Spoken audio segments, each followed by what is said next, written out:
Good morning class. Next our topic is tabulation on page number 162. तो आपके multi record format में हो चुके थे आपके एक हो गया था फॉर्मेट रीस्कैन रूल हो चुका था, ठीक है, रिकॉर्ड स्पेसिंग, और थर्ड है आपका टेबुलेशन. टेबुलेशन क्या होता है, देखो डेफिनेशन क्या है. When data is to be skipped और read from an input device और is to be printed in certain specified columns then a tab added descriptor is used. कि जब हमें किसी पर्टिकुलर कॉलम में प्रिंट कराना हो या रीड कराना हो, ठीक है, तो हम टैब एडिट डिस्क्रिप्टर यूज़ करते हैं या फिर कोई हेडिंग्स प्रिंट करानी हो. 3 फॉर्म्स होती हैं, तो यहाँ तक इसकी डिफाइन आ जाएगी. 3 फॉर्म्स होती हैं इसकी, TN, TRL, TLM, ठीक है. TN का मीनिंग क्या होता है, which causes data to be read from nth column और प्रिंटेड फ्रॉम nth कॉलम. मतलब T की टैब लगाई हुई है nth कॉलम की, किस कॉलम से हमने अपने डाटा को प्रिंट करना स्टार्ट करना है. TRN का मीनिंग होता है which causes data to be read और printed n column to the right of present position. कि जहाँ पर प्रेजेंट पोजीशन है उसके राइट में हमें कितनी कॉलम्स में, मतलब किस कॉलम से हमें डाटा को प्रिंट कराना स्टार्ट करना है. और TLN का मीनिंग होगा which causes data to be read और printed n columns to the left of the present position. कि लेफ्ट में किस कॉलम से हमें प्रिंट कराना स्टार्ट करना है, प्रेजेंट पोजीशन के लेफ्ट से कितनी स्किप करके उसके बाद हमें स्टार्ट करना है. अभी एग्जाम्पल से आपको समझ आ जाएगा. Observe that TN is an absolute tab, that is it does not depend on the current column which is being read और प्रिंटेड. कि ये किसी करंट कॉलम पे डिपेंड नहीं करती, बट TR और TL डिपेंड करती हैं करंट पोजीशन पर, क्योंकि करंट पोजीशन से ही लेफ्ट और राइट में चलती हैं, ठीक है. जैसे एग्जांपल दे देना फिर आपने, ये टेबुलेशन में हेडिंग आ जाए, ये डेफिनेशन आ जाएगी, उसके टाइप्स आ जाएंगे. 3 टाइप्स को एक एक लाइन में डिफाइन कर देना है, उसके बाद एग्जाम्पल से उसको समझाना है. इंटीजर जैसे मैंने ABC उठाई, रीड कराया 15 फॉर्मेट के अकॉर्डिंग ABC को.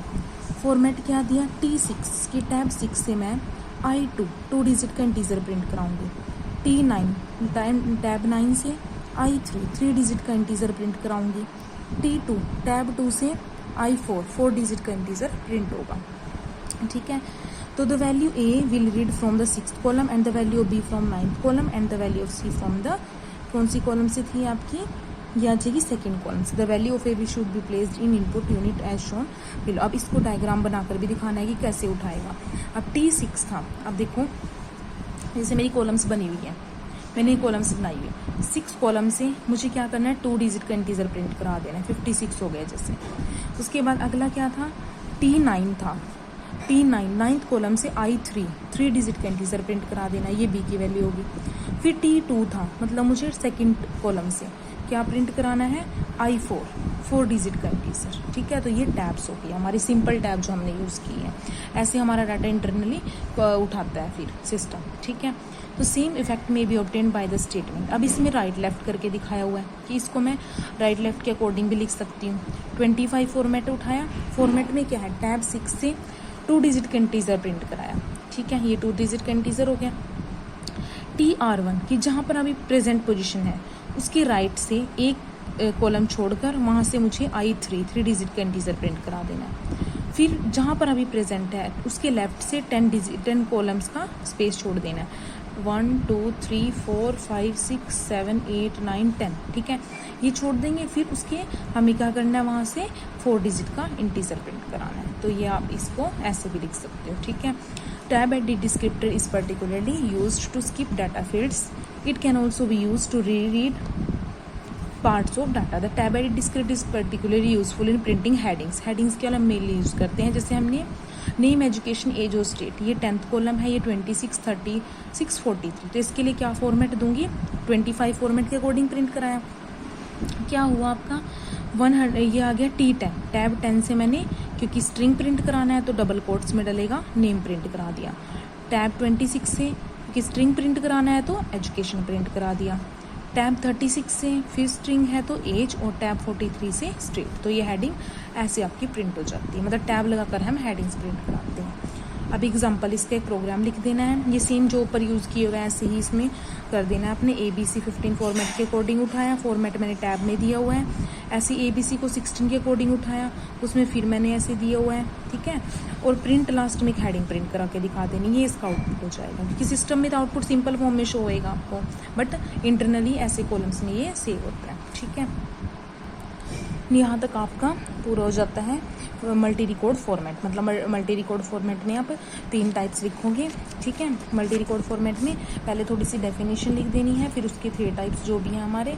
पहला क्या था आपका रीस्कैन रूल था, फिर था हमारा रिकॉर्ड स्पेसिंग, ठीक है, और थर्ड टैबुलेशन। इनको डिफाइन करके एक एग्जांपल के साथ और वो कॉलम वाला डायग्राम बना के एक्सप्लेन करना है, और लास्ट में टैबुलेशन का तो एग्जांपल भी दे सकते हो।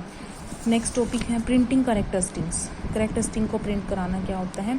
One offer requires printing of heading, variable name, seat sector along with numerical result calculated by a computer. This is done by enclosing the characteristic to be printed within apostrophe or double quote. देखो आप suppose that the ABC export corporation PVT LTD is to be printed on 80 column printer, कि मुझे 80 column के printer पर print कराना है, कि उसमें 80 कॉलम्स ही है। This title should be properly centred on the 80 column line, कि वो पूरे 80 कॉलम में सेंटर में आना चाहिए। तो उसके लिए हमें कैसे पता चलेगा कि किस कॉलम से मुझे प्रिंट करना स्टार्ट करना है।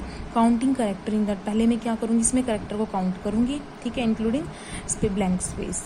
34 कैरेक्टर्स हैं तो 80 - 34 डिवाइड बाई 2, ये फॉर्मूला लगेगा आपका। कितने आए 23, मतलब पहले 23 ब्लैंक्स में लेफ्ट करूँगी, उसके बाद वहाँ से प्रिंट करना स्टार्ट करूँगी।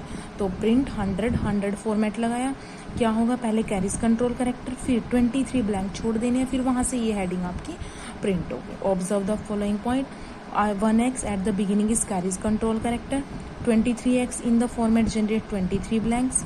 Blank is counted as character, the character as they appear in the format declaration are printed by print statement, क्योंकि तो print statement से print होंगे।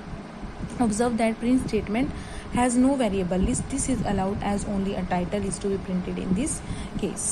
Value of variable could also be printed out along with their names. Example program 11.5। अब देखो हमने क्या किया हुआ है, एक छोटा सा इसका प्रोग्राम बनाया हुआ है कि फॉर्म 5 लिखा हुआ है, इसको डे में 25 इनिशलाइज करा दिया, 100 फॉर्मेट के अकॉर्डिंग ये हेडिंग प्रिंट करा दी।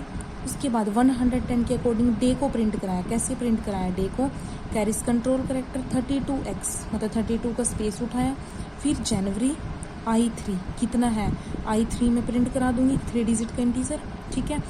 उसके बाद 1996 की जनवरी 31 है, 32 है, ऐसे करके, ठीक है। तो ये आपका लास्ट में एंड कर देंगे इसको, तो ये प्रिंट हो जाएगा। इस फॉर्मेट के अकॉर्डिंग आपका डे प्रिंट हो जाएगा। नेक्स्ट टॉपिक है reading and writing logical quantities के लिए हम रीड और राइट करने के लिए कैसे यूज़ करते हैं। Fortran 90 uses an edit descriptor LW use करता है to read logical quantities. Logical quantities have a value true और फॉल्स, इसकी वैल्यू ट्रू होती है, फॉल्स होती है। On input true is represented by .t और t और true and false by .f और false. The descriptor LW assume that the next W characters are to be taken represent a logical quantity. The presence of t ये जो भी t लिखे हुए हैं as the first letter is taken as true and stored as logical true. Similarly, if f लिखेंगे तो ये false. Once a t or f is read as first letter, other letters are ignored. अब देखो एक table बनाई हुई है, table में क्या है, वही पूरा इसको डाटा जो ट्रू मिलेंगे तो इनमें से कोई भी फॉर्म उठा सकते हैं, फॉल्स में इनमें से।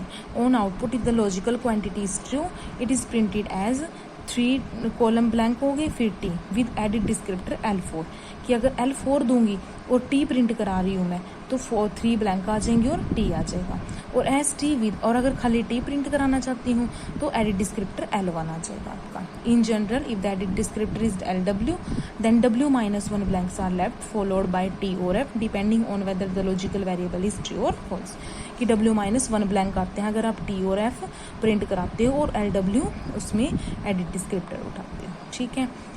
ये था आपका, यहाँ तक ही छोटे छोटे से ही टॉपिक थे। नेक्स्ट है आपका जनरलाइज इनपुट आउटपुट स्टेटमेंट्स, तो ये हम नेक्स्ट लेक्चर में करेंगे। इससे पहले आपका जो फॉर्मेट का मेन था वो आपका यहाँ तक कंप्लीट हो गया है। उसके बाद जनरलाइज इनपुट आउटपुट में भी क्या होगा कि इनपुट आउटपुट हम, क्योंकि क्या होता है कि सिस्टम में हम पर्टिकुलर होता है फिक्स कि हाँ हमारे मॉनिटर पर हमारे आउटपुट शो होती है, और या इंटरनली वर्किंग जो होती है सारी हम टाइप करते हैं वो किससे करते हैं, कीबोर्ड से करते हैं या माउस के थ्रू वर्क करते हैं। तो ऐसे क्या होता है जनरलाइज हम करते हैं इनपुट आउटपुट स्टेटमेंट्स को, मतलब हम इनपुट किस मीडियम से देना चाहते हैं, आउटपुट किस सिस्टम पर प्रिंट कराना चाहते हैं, ऐसे करके तो इसमें ही जनरलाइज कर देते हैं। तो ये हम नेक्स्ट लेक्चर में करेंगे। यहाँ तक कोई डाउट हुआ तो आप लोग डाउट क्लास में लोगे। ओके।